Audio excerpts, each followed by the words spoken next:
So that has really been an interesting day. And I guess at our various ends, it's also very interesting. Okay. I want us to really have a conversation around this. I actually call it the definition of depth.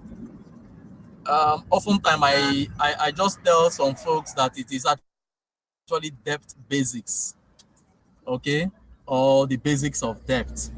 So, but what this topic aims to achieve basically is to ensure that we are able to explore depth, what it is, and why is it that in petroleum engineering we encounter several types of depths, all right, and what kind of depth do we even need? What kind of depth do we even need when we are doing certain analysis in petroleum engineering? Okay, that's really what we want to achieve. And without any further ado, I think I'll just go ahead into the main slide deck that I have. All right, so that then we have a conversation. As I said, the slide deck is not really the key thing. Please pay attention and listen to the details, to the things that I'm saying. All right, and if you have any input or you have a comment or you have a question, you can use the raise your hand or you can leave it in the chat area so that we take it before the end of the session. Okay, I guess by now, most of us will have already gone through this slide. It's simple. But what I'm trying to present on this slide is to state that there are several depths that we find in petroleum engineering and that we encounter. Sometimes for most of us that are coming from school, from the university, we may not have encountered the various types of depth. So on textbook, what we are conversant with is that you will just be given a depth. All right, so you'll be given like 6,500 feet. That this accessory, this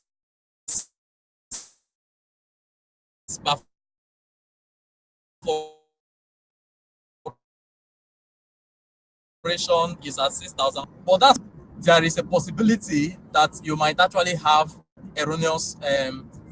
You might make the wrong decision. You might come up wrong. All right.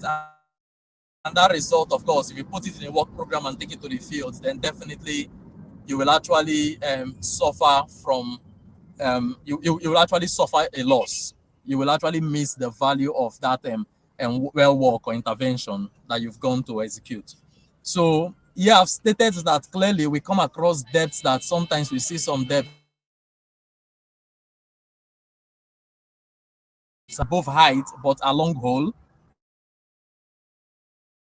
With depth and MD measured depth and along hole, they are the same thing. It just simply means that we are looking at the depth as measured along the well path, okay, along the trajectory of the well. And then we come across some depths that are TVD, okay, TVD, so feet TVD.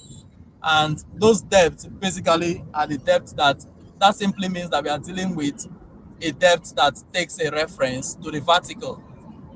All right, I'll call it the local vertical, but it's an imaginary vertical because the well could have actually been a well that is deviated, but we have to now recalculate that particular well to the vertical, and when we have different values.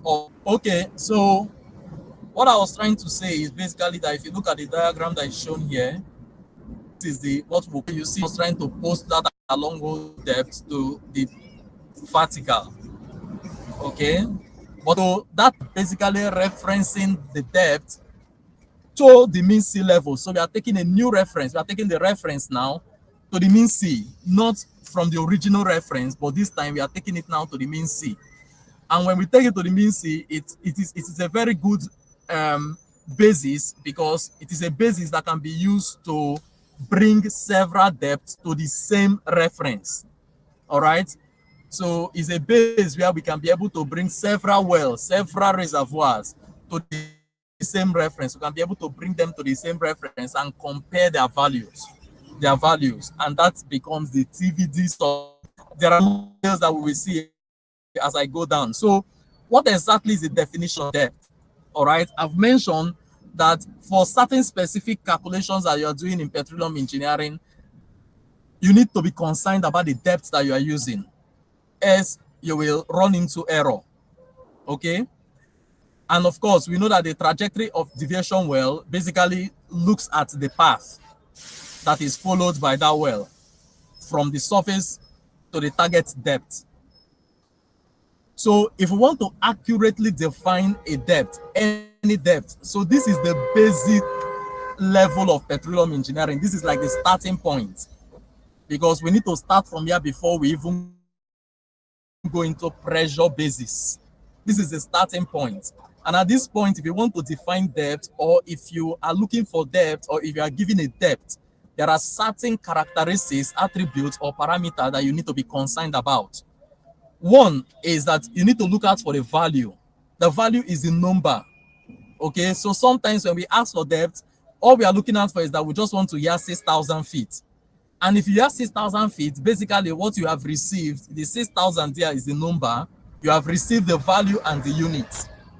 Okay, but that depth is incomplete in quality.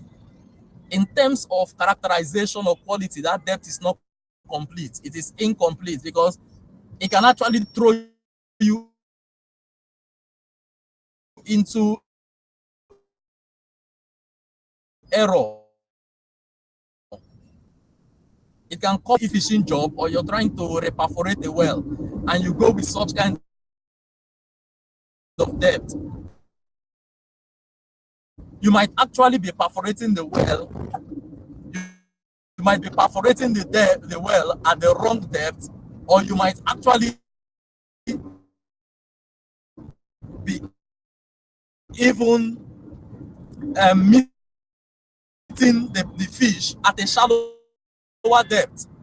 All right, or the fish might even be deeper than that depth. So the next attribute that you need to be looking out for is the attribute called the path or the trajectory. The path or the trajectory as followed by the measure, or it could have we followed. But fundamentally, the path can either be the along hole or the true vertical, and then we do certain correction or calibration. And then also in addition, but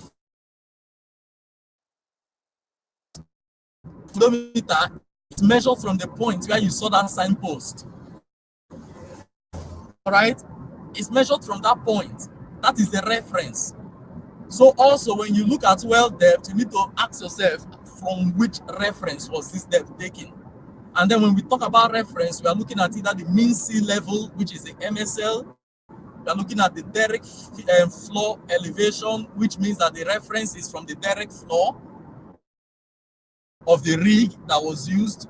Or we are looking at the Kelly bushing elevation, which is the reference is taken from the Kelly bushing, which is about a feet or half of a feet elevated above the direct floor. Or we are looking at references, other references like the THH, which is the tubing head housing, or the CHH, which is the casing head housing. All right? Yeah, but these references are critical, because if you get it wrong, then also definitely you can either be overestimating the depth or the value that you are basically going to calculate or obtain when you use that particular depth as an input. Okay, so yeah, I think with this we have laid the basis. Okay, so at this point, just an example. So as an example, you see here that we have 12,329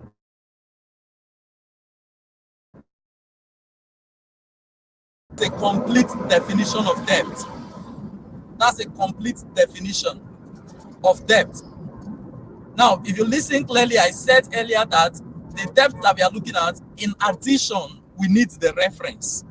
But if you look at that depth, there is no reference. There is no reference. However, it can be complete on its own, which means that means that it is take it to the direct floor or the Kelly bushing. We need to get from either through vertical depth subsea of that corresponding MD depth. And the true vertical depth subsea that have been posted or calculated there is 11,560 feet TVD subsea. And subsea there simply means MSL, read from MSL, from the mean sea level. Okay, a reference to the mean sea level. So that one is perfectly complete. Perfectly complete. But the first one, we need to go and confirm whether is it from the derrick floor or is it from the Kelly bushing. Now, before we end this class, I'm going to share with us a typical well log, and then I'm going to show us what the reference basically could look like. So for the sake of time, I think I'll just push for that. So putting picture behind what we have is with the source of this image that we are using. What we are trying to put there as picture is that clearly you see the various references that we could have. So we have the ground floor, the derrick floor, the rotary table. All right. So you sometimes see RTE, rotary table elevation. We could have also the Kelly bushing elevation. Okay. Then also you see that we have the mean sea level, the case the THH. Then we also have the true vertical depth, the derrick floor elevation, the TVDSS, and the MD. Now, look how it all applies to different wells. So this well is a typical vertical well. All right. And for a typical vertical well, first of all, this is a well that has been drilled, completed, a Christmas tree and placed on it. So this well, you can say, okay, this well is in production, but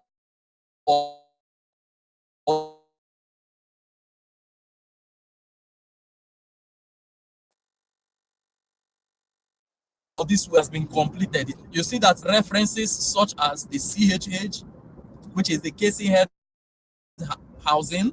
We could also have a reference that basically brings things to where the tubing hanger is, which is basically the THH. The THH, so the THH is not shown here, but with my cursor, I'm basically pointing it.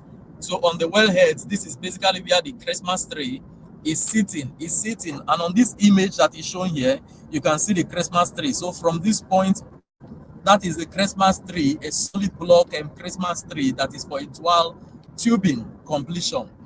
All right. And in this well, you also see other references, the ground level. So you see the ground level. You see the ground level. But yeah, the way it is shown here is not really how it might be. So when you come here, you now see the ground level and you see what we call a cellar.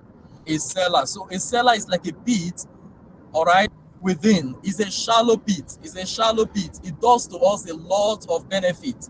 So when we come to drilling, I think I will speak about it, but let me not deviate from the focus of this of today's meeting. So also you will notice that in a vertical well, at every point, all right, the measured depth to a reference will be the same as the true vertical depth to that same reference will be the same for a vertical or a straight well. Yeah. Then also you see wells that are currently being drilled, the one that is offshore or the one that is onshore and offshore. You see that we could have the derrick floor, we could have the rotary table. So the reason is because for the completed well, the rig has gone. We have actually demobilized the rig. We have completed this well. It's currently in operate phase. So we don't reference it again to the rig. But there are certain data, all right, taken during the time or the period of drilling that will still be referenced to the derrick floor or to the Kelly bushing or to the rotary table elevation. Yeah. So, but during the course of drilling, let's assume that we are doing like an MWD, which is measurement while drilling. Then definitely if we are doing a measurement while we are drilling, obviously, of course, our measurement to be taken from either the derrick floor or from the rotary table or from the Kelly bushing. And then we also notice that this reference means sea level. Now, let's not confuse it that because we have this body of water, here, that is the main sea. No, absolutely, that is not really the main sea, but it's just giving us a picture of what the main sea could be. I'm going to go into details to explain to us how the main sea is referenced and how that is taken, because a lot of time when we hear height or we hear depth, those depths or those heights are further. I want us to discuss or have this discussion, and I have said certain things about the following. List describe a vertical or a straight well. Okay, which of the following list describe a vertical or a straight well? The first option is that the MD equals TVD at any point. Does that describe a straight or a vertical well? The next is that if the reference is zero, reference is that if the direct floor or the reference from which that depth is taken, let's assume it is zero, direct floor, Kelly bushing. So if the reference of that well to the mean C, if it is zero, we are saying that the TVD will equal to the TVD SS. It will equal the TVD SS at any point. We are also saying again that the inclination for a vertical well or a straight well is often less than 3 degrees.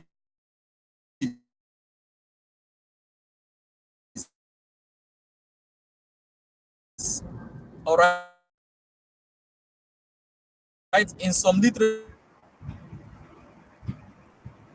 you will see it reference to 5 degrees, or essentially 0 degrees. And then we have another that says that also the azimuth is essential. So all of these definitions, all of these can actually be a definition for a vertical well or a way of describing a vertical well. But one actually least describes it. So please bear this discussion in mind. Bear this what I've shown here in mind. And if you are looking at the screen, or you can take a screenshot, you can be able to take a screenshot. But we'll come to it. We'll come back to it because we need to discuss this.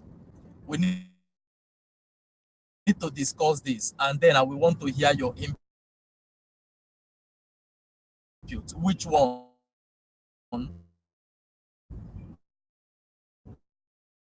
is the most accurate? Okay. Now, we have mentioned that we're hearing depths that have to do with TVD. So we have also mentioned to put some flesh behind it. What exactly is inclination?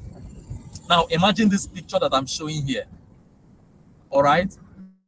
Now this is the original path that we drilled. So the bottom hole has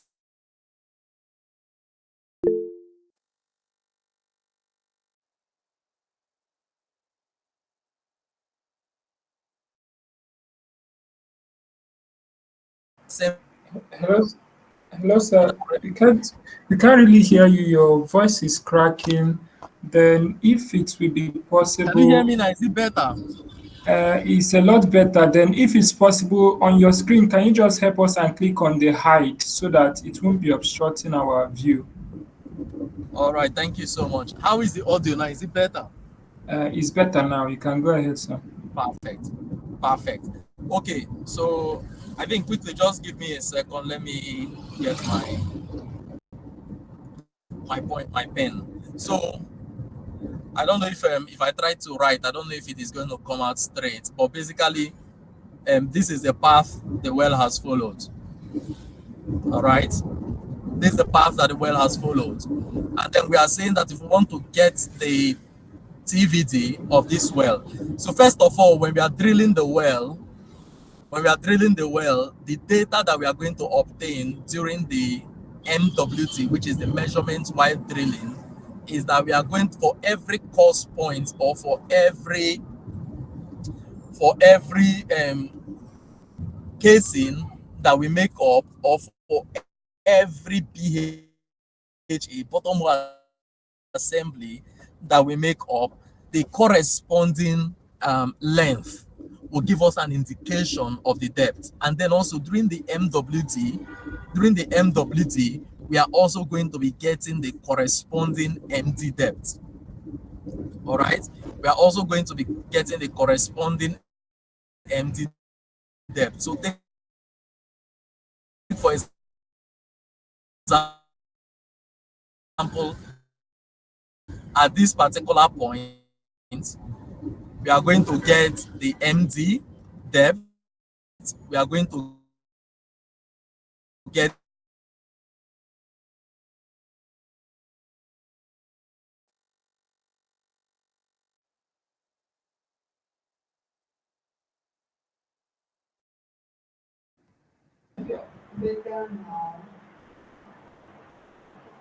Please, sir, we can't hear you again.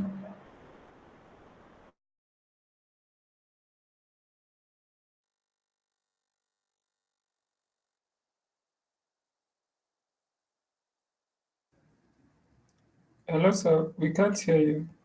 the curve. What is the depth at that point? Now, the inclination basically is that what is that angle to the vertical? You are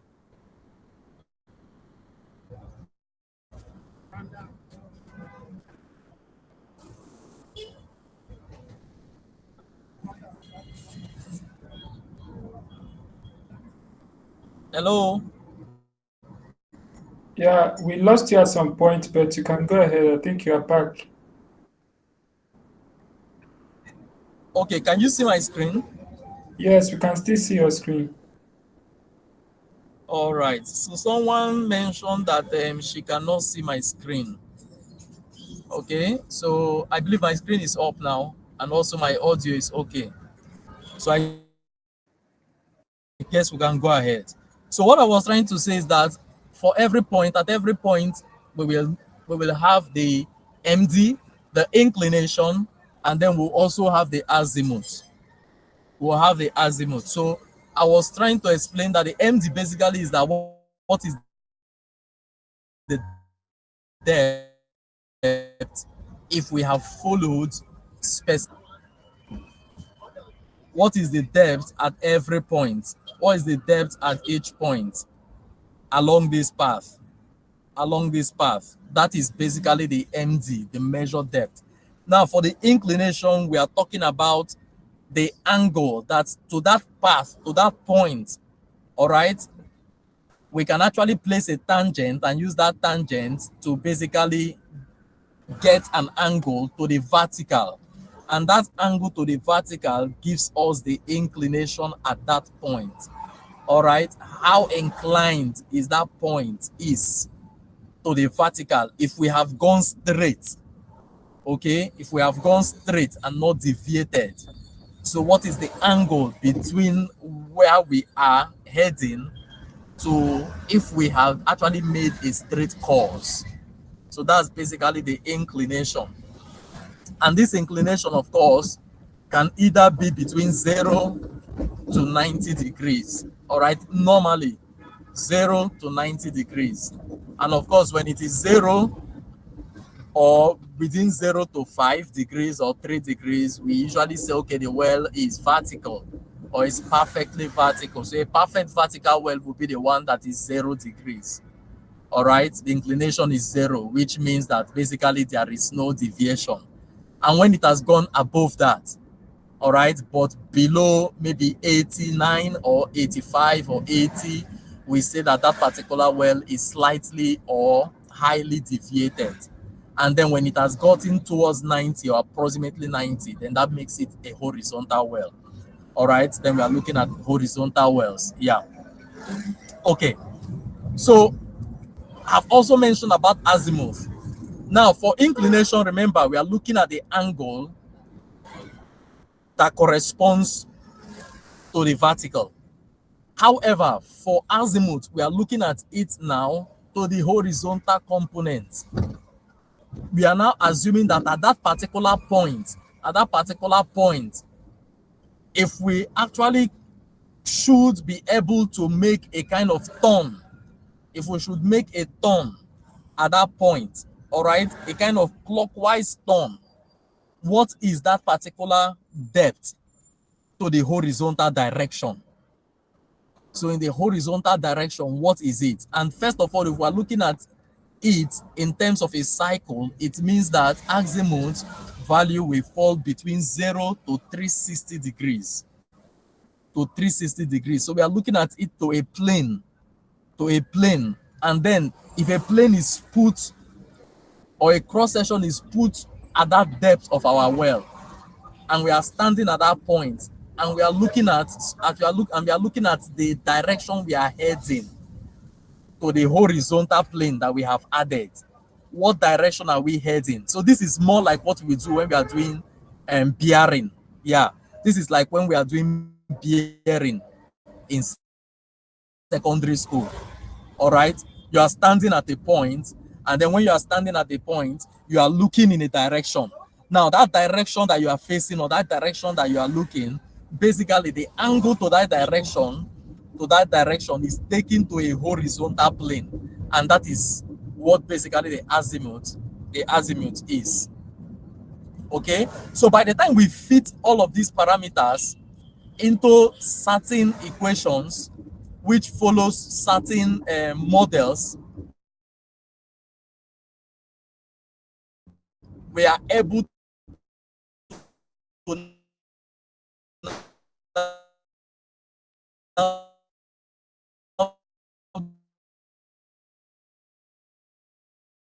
derive the TVD. Now, what I have just said is that the TVD is not measured. So you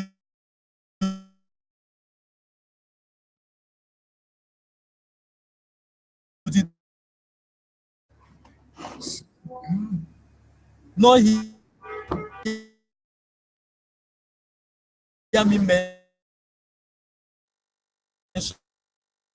that Yes.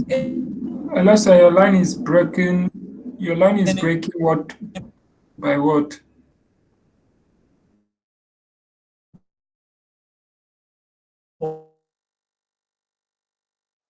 point we measure TVD.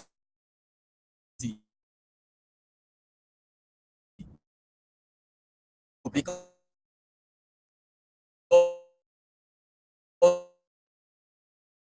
Hello, sir. We can't hear you again.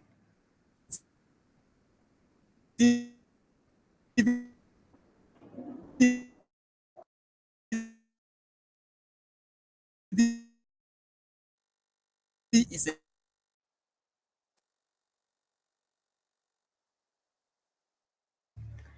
We just lost him, so let's just exercise some patience. I think he's having some issues with his network.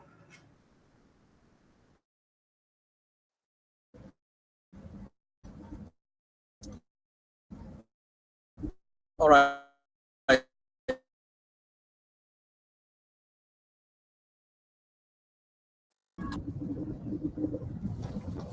Hello. Hello, sir. We can hear you, just that your line is not all that strong. Okay, how is it now? Please, is it better? Can you confirm? Yeah, it's a bit better. You can go ahead. Apologies. Sorry about that. Okay, so let's bring what we have been discussing so far. Let's bring it to a wrap so that we have that discussion that we wanted to have. So all that we have been discussing,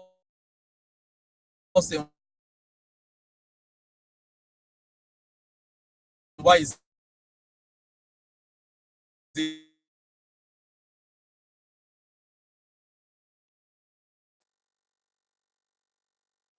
critical? Why is it critical for us to have a good definition of an intervention or a field job, that when we get to the field, all right?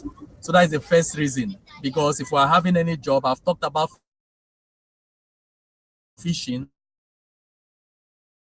If we're having a fishing job, or we need to basically go and then jar maybe a sleeve and open it, put it in open position, or we need to retrieve a valve.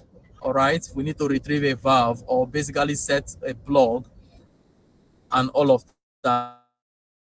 To be sure, we need to be definite on the depth, and we don't want to do that. So when we needs to come at any well path, all right, for certain well the information, maybe every information about the depth has gone missing, then we need to suggest that, yeah, we need to go and acquire a gyro. So a gyro service needs to be done.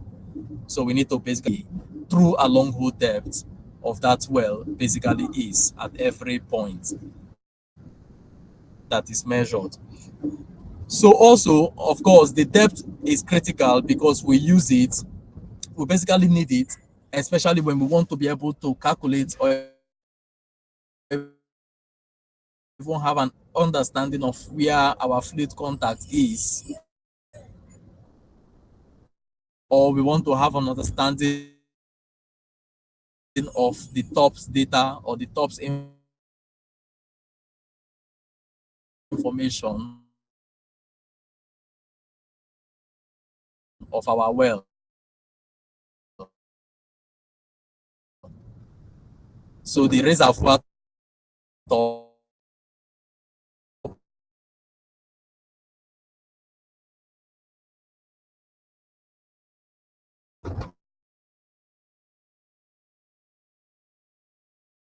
the reservoir top, so the reservoirs or the targets that we have encountered, what is the top, what is the base of those reservoirs. We need references to be able to ensure that we need to ensure that we have the depth properly defined so that we're wrong. And again, if this reference, example, if we're using the long hole, all right, for its depth subsea. So for pressure, the calculation, all right, most often is the normal pressure zone, because the best pressure loss due to friction along the well, then you need to use the MD, their long hole depth, and not the TVD, because at this time we are talking about friction and we are not talking about hydrostatic or fluid pressure due to fluid. Okay, so we need to pay attention to this, and we don't want to overestimate or underestimate them. Yes, we don't want to overestimate, or neither do we want to underestimate them. Okay, so I said that later we'll come around and discuss and put some explanation around what definitely or how this MSL works, what exactly this MSL is. Okay, so this MSL, let's take for example in Nigeria, we know that there are certain points that you will hear those points, they will say that that particular point is above mean sea level. Then you will hear some point that they will say is below mean sea level. Okay, now think about it. Even those points, for example, Lekki in Lagos, they might say Lekki is below mean sea level, but water has not covered them. Water has not covered them. It is because the mean sea level, that mean sea level that they are talking about, is basically a reference. It's a reference that is used. Now, we are taught from primary school that, of course, the earth is spheroid. It's a spheroid, it's spherical. But it is not completely spherical, because there are certain areas on the earth that actually have certain landforms. Okay, so here you can see that on this image, you see that there are some areas that are higher, there are some areas that are lower, So what now scientists have done is that, or the surveyors have done is that they have now come up with a hypothetical line that we call the geoid. So the geoid tries to average these entire landforms to give us an understanding of what basically the earth, how the earth will look like. And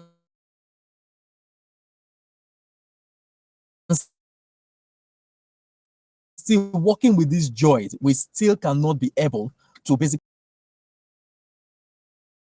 so the steroids that we have seen, that we can see now, we can now look at it as a kind of a mean value, to the geoid, which means that every reference that we are now taking will now be made to that mean value.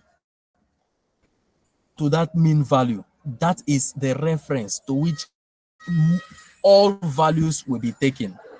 So all values that we are making will now be referenced to that mean C value, to that spheroid, or to the smoothed out spheroid or ellipsoid. It will now be referenced to it. Okay, so first, the geoid is a model of the Earth's shape. All right, when we look at it as a kind of equipotential surface. So when we assume the Earth shape to actually be equal, to actually be smoothed out, equipotential, all right, which means that it now represents the shape of the ocean surface, how the ocean surface would be if the entire world were basically smoothed or covered by ocean under the influence of the Earth gravity and rotation. Okay, so in this assumption, take note that sometimes when you hear oceanographers defining the tides, or the high tide or the low tide, it is because they are looking at the influence of winds, tide, and other external factors. But now in this explanation, we are not taking into account those factors.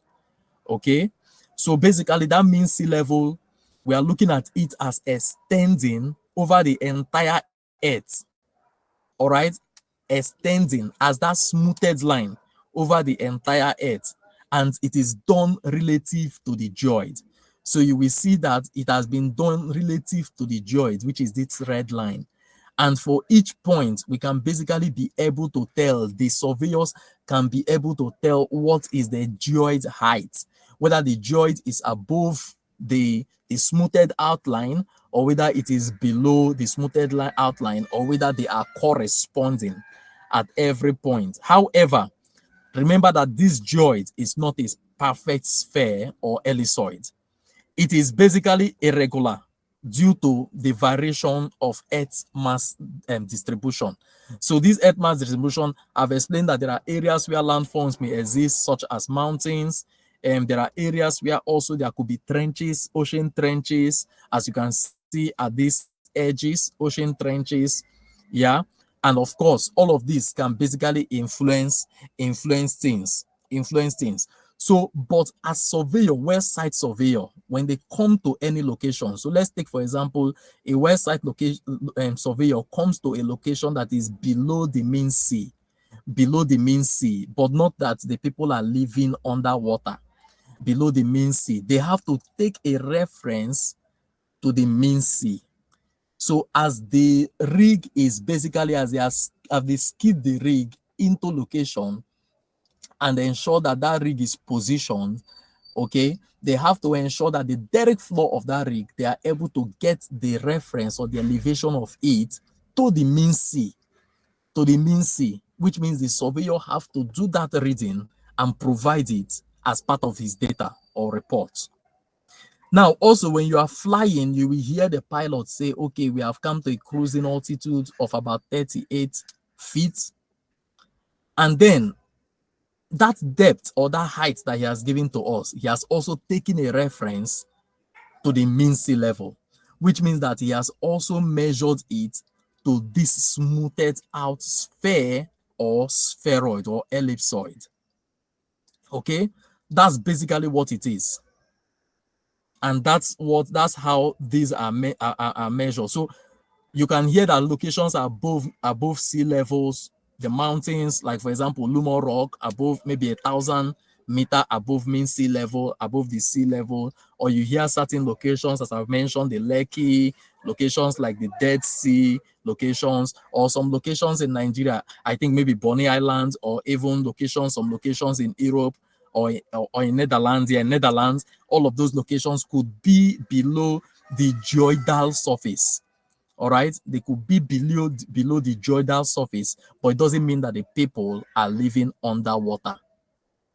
Okay, absolutely. So now let's go into the variation between theory and practice. So when we look at theory, this is usually what we see in textbook, where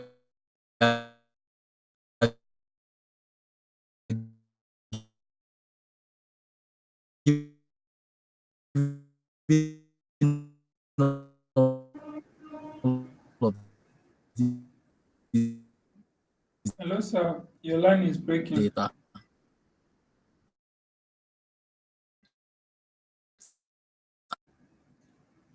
Hello, sir. We can't And hear then you you again.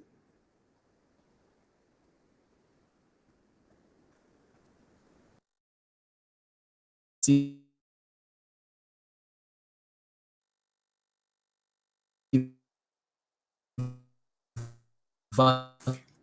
Hello, sir. We can't hear you again. Your line is breaking.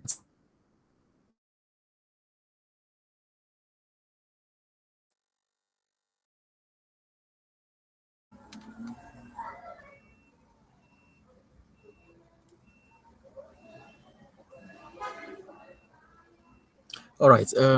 Can you hear me? Yes, sir. We can hear you now. Okay. Yeah, I think we'll start working towards Starlink, to see if we can basically start using Elon Musk's technology as an alternative to what we have. So I think in this slide, basically, I was just comparing what we see in theory as depth versus what we see in practice. So you see that meticulously in this technical paper, for every depth, the person has been careful to ensure that he specified the value, the unit, and the reference. No, the path. Okay, and the path. And here, remember that this one is the depth, is the measured depth. The measured depth. And this measured depth would have been referenced to either the DFE, the direct flow, the Kelly bushing, or the rotary table.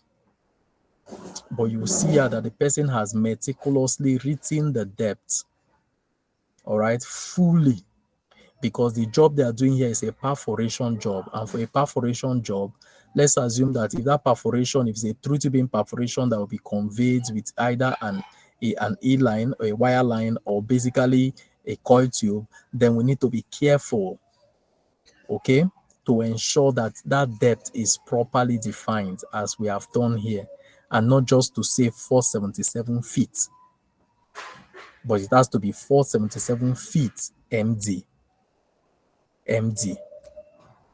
And then also we come over here again, we see also that in this paper as well, in this paper, please, for each of these paper and the reference, I will need us to find time to just pick this paper up, read them up at your leisure. All right, search for them on One Petro, pick them up, read them, but we are going to actually have them as part of the paper that will be given to each group to review when we are doing our paper review, to review, then come present your understanding. So also for this paper, in this particular paper, you see that here we have several depths. So under measured depth and the corresponding true vertical depth, you can see here that we have the depth that is below casing head housing, CHH. We have a depth that is below direct floor. So the reference here has been stated that this MD here is casing head housing.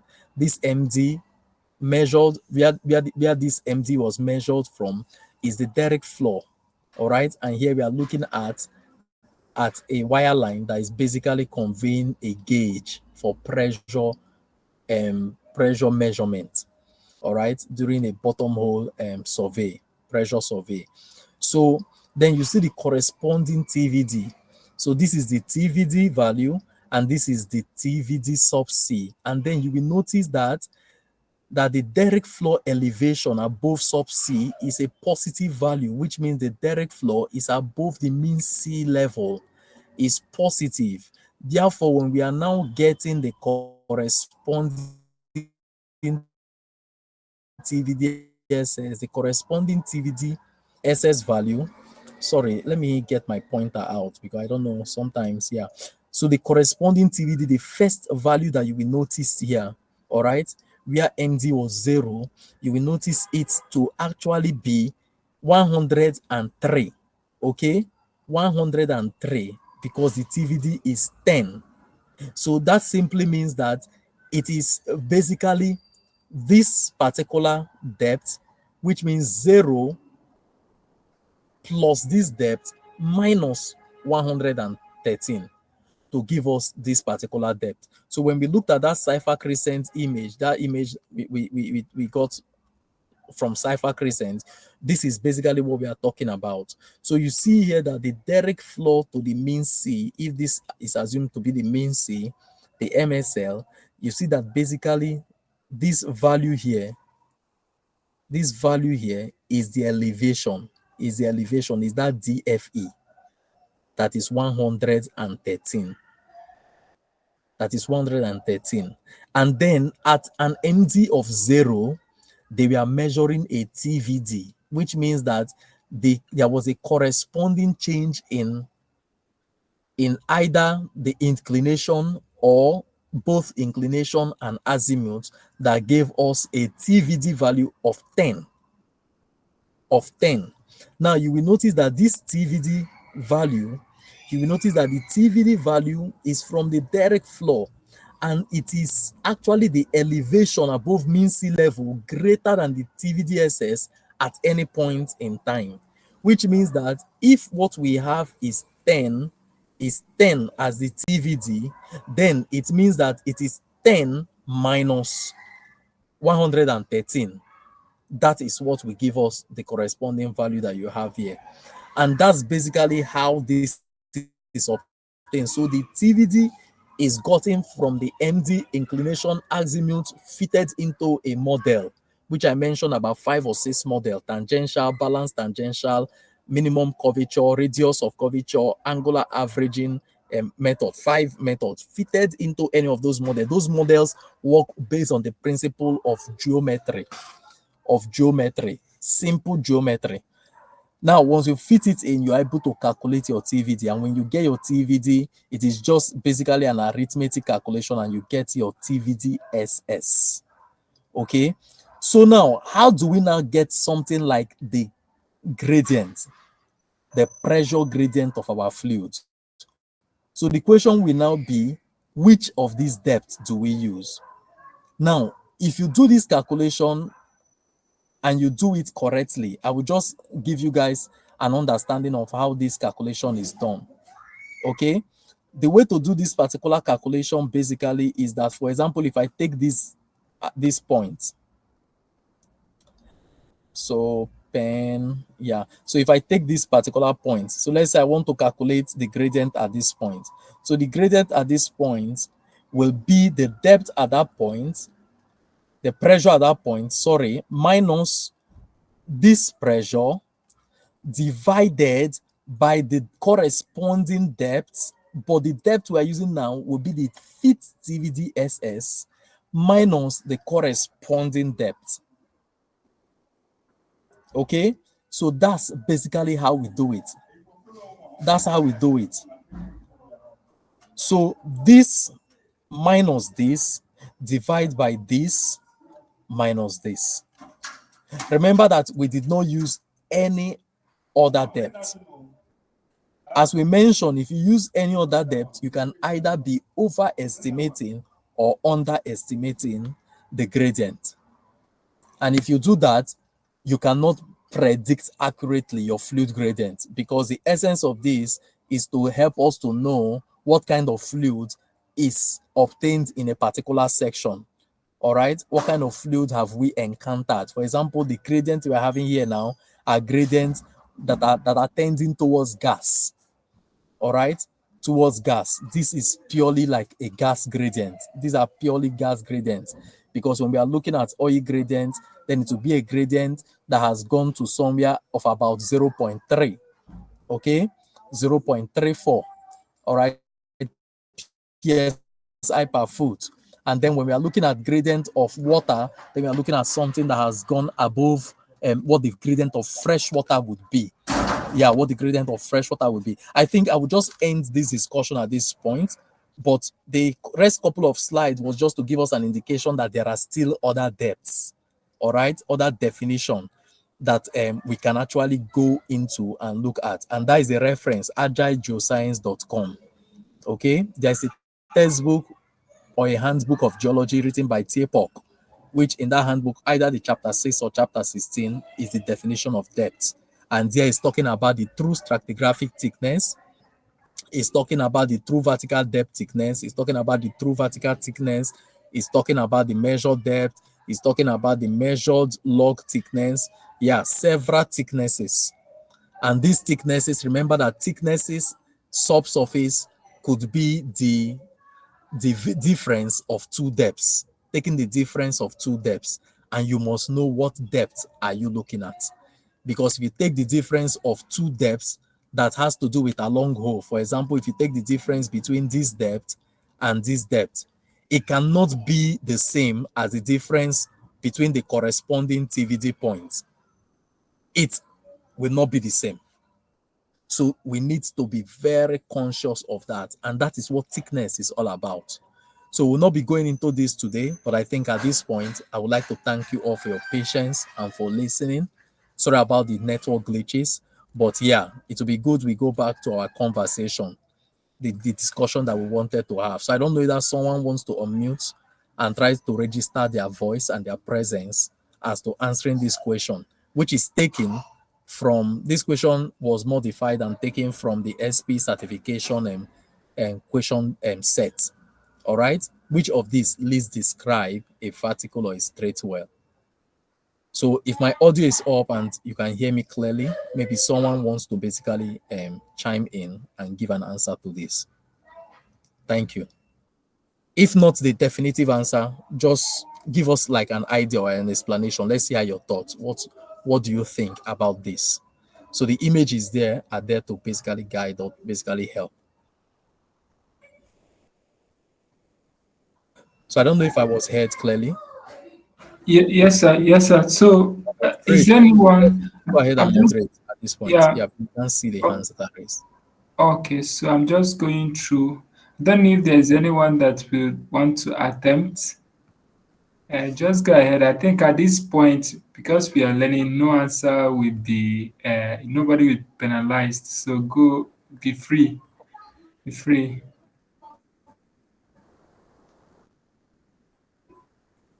Okay. So at this point, nobody, everybody wants to give an attempt.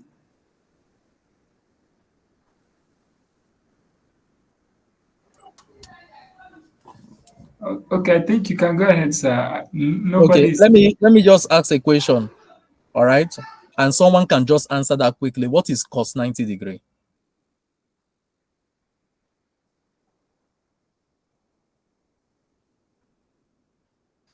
Hey, you don't need to check it now. This is something that we should know.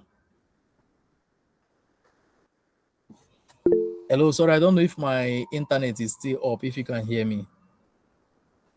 Yes, yes, we heard you. Yeah, I was asking that if someone can hear me, maybe the person can just chime in quickly. What is cos 90 degree? Okay, someone just drop an answer on the chat section. So that is zero or motosho. Okay, All right, thank you so much. Omotosho, you are correct. So cos 90 degrees 0. So let's look at it. Let's look at it. So if azimuth, we are saying azimuth is essentially, let's start from the beginning. We said MD equals to TVD at any point when the well is vertical. Okay, so at any point along here, we are saying the MD and the TVD value will be the same. Okay, at any point. And absolutely, if we do that, if that well is vertical well, is a vertical well, it will be correct. Okay, the next says if reference elevation is 0, all right, so the reference elevation here now, let's assume that this is the depth reference value. So let's assume that there is a reference elevation sitting somewhere here, and then we are saying that if this reference elevation, let's assume it is 0, which means that this line that is here is matching this same line, is tramlining this line, so this line does not exist. So if reference elevation is 0, so there is no difference here, this is 0, we are also saying that the TVD value will equal to the TVDSS at every point. Now remember that explanation I gave using the 113 feet of reference. Okay, yeah, I think that's a suitable explanation, and clearly this will also be correct, very correct. And then also we have that the inclination will be less than 3 degrees. It will be less than 3 degrees. Okay, so we know that the cosine of 0 is what? Is 1. Is 1. Yeah, if I still remember geometry very well, the cosine of 0 is 1. So let's use the tangential method. Tangential method is the least accurate method, but is the one that is easier for people to visualize. So you see that for this particular well part, we have placed a tangent. Okay, so that can be the tangential method. And then we are trying to calculate what is the corresponding TVD. Okay, so if we are to calculate the corresponding DVD, you notice that if I should draw this line, then we will have a right angle triangle, something that looks like a right angle triangle. Sorry, yeah, where this is the hypotenuse, the angle is here. This is our hypotenuse, this is our adjacent, and here's our opposite. Okay, so cos 0 degree will be equal to the adjacent over the hypotenuse, SOHCAHTOA. Okay, and then the numerator, which is the adjacent, will give us the TVD, which we are trying to calculate. All right, we give us the TVD. The hypotenuse we already know the value because that is the MD. So the TVD will be equal to the MD. I mean, on a very simple analysis, the MD cos theta. So, sorry, cos theta. So what that simply means is that if our theta is 0 or 3 degrees, it means that it is almost approximately 1, which means that TVD and MD will be equal. And that is another definition of option A. Now, azimuth is essentially 0 degree, all right, for a vertical well. And this also will be correct. This will be correct. But now when we are dealing with azimuth being essentially cos 90 degrees, now that's the one that will least accurately explain to us or define to us what the vertical or a straight well will be, because this is where the hula balloon lies. But here we are basically saying that at every point in time, if we are facing north, we are facing north. All right, the well is going north along in that horizontal plane. The well is heading north. We are not taking a detour because of maybe we are trying to avoid another well colliding with another well, or we are trying to avoid a salt dome, or we are trying to basically hit a fault at a particular angle. No, we are basically still going straight, and that's what this 0 degree is all about. So the one that will least describe it will be the option E. That will be the option E for us. That will be the option E. Now, I believe that this has given a very clear explanation, all right, to it. But if it is not clear, please, we want to get that in the question, we want to get that in the comment. I want to hear your questions. I want to hear your comment. Let's take a few questions and comments, praise, and we can basically start moving towards a wrap. So thank you very much, everyone, and bye for now. I'll still be on the call. That will be all. Praise, over to you, please. All right. Thank you so much, sir. Thank you for the explanation. I believe that we were able to learn one or two things that will be very beneficial to us. So someone just messaged in a question, and the person was asking if depth reference is very key. And when you mentioned it, that if we are not taking measurements without the accurate depth reference, that we might actually encounter a loss or an error. So the person is asking, what if an asset owner sells his assets to another as new asset owner without specifying the accurate depth reference that was used in measuring all the activities? Is there a way the original depth reference can be determined if such information is not originally available? So that is a very practical question, okay? Yeah. So if you actually get a new field, all right, the farmers agreement is done, you go through the data and you notice such let's say incompleteness in the data. All right. Sometimes you can touch base with because one of your critical partner is the regulator, all right, NUPROC. So you touch base with them. You touch base with them. They might be able to help you find the data. Okay, they might be able to help you find it. But let's go to the worst case that that data cannot be found, that reference cannot be found. All right, at all. You can't find it. Now remember that everything we have talked about today will impact on your models, especially models that utilizes depth. Okay, models that utilizes depth. Sometimes we can make lots of assumptions. We can make assumptions. We can just go ahead and build models and match those models by switching things around. But if that data is not available, please touch base, raise it up as a key concern, because we want to always minimize uncertainty, all right, when it has to do with field work. Because if you get it wrong, you will actually have lost a lot of money. And the regulator, it will not be good. The regulator will not be happy.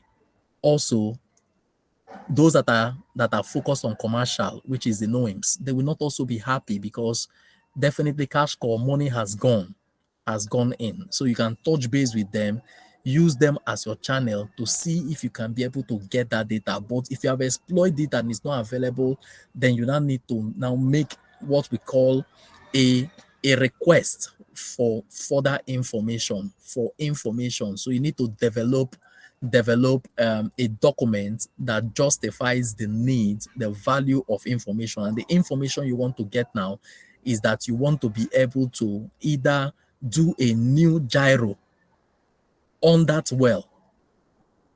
Okay, you want to do a new gyro. So if you want to do a new gyro and that well is still in operate phase, you can be able to now tie the reference to either the 𝐶HH or the 𝐻H and then do a gyro run and get gyro data across the well and tag different components so that you know where those components were placed. And you do that. When you do that particular run, you can now be able to say, okay, you have obtained new sets of data that is representative of your well path that you can work with. But it is expensive. But the what, as I mentioned, you need to do that value of information, the VOI. So doing a VOI is a little bit tricky because it follows a three-view calculation. The three-view calculation, or what we call solution tree, all right, or a three-view kind of format, means that you need to show what will be the consequence if we spend money to acquire that data. How much will we spend, and what will be the value to us or the consequence to us? And then the other end, you are now showing us what will be the the consequence. What will be the consequence if we save that money, if we don't spend any money, if it is zero, and we go to that field and execute the work, and when we execute the work, we junk the well, and the money that we spent on intervention, and we have also maybe if the well was producing, we have junked the well will no longer be producing again, or we on the well again. So you need to be able to present to your management that value of information and make a very definitive. That is the work of petroleum engineers, asset managers. They must be able to make a conviction, create that conviction and the reason why that data must be acquired. Else, there will be problem during the course of any execution on that well. They'll be working along a very huge land mine. Yeah, that will be all for now. I don't know if that basically explains it, but I try to put Yes. some pictures across so that or more explanation so that the person will understand that question actually means that there are you might end up destroying this. I don't want to mention those things. Yeah, you might end up even destroying. Yeah. So I think let's end it there. Answer the question.